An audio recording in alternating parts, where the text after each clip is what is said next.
Why does night sound like night? Where did the K and the GH go?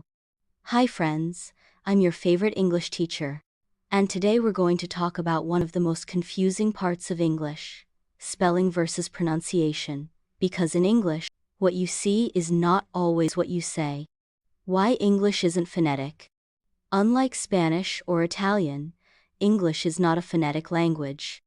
That means the way a word is spelled doesn't always match how it's pronounced. Here are some classic English is crazy examples. Through, though, tough, thought, and thorough. All have though, but all sound different.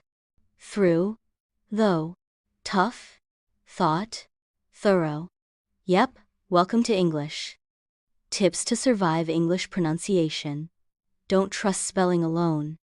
Use audio tools or dictionaries that show International Phonetic Alphabet.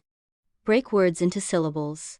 For example, comfortable looks long, but sounds like turble. Wednesday becomes Wednesday. Watch native speakers and copy them. Listening is key. Find videos, movies, songs and repeat like a parrot. Record yourself. Say a word, then check if you're close to the native pronunciation. Bonus tip.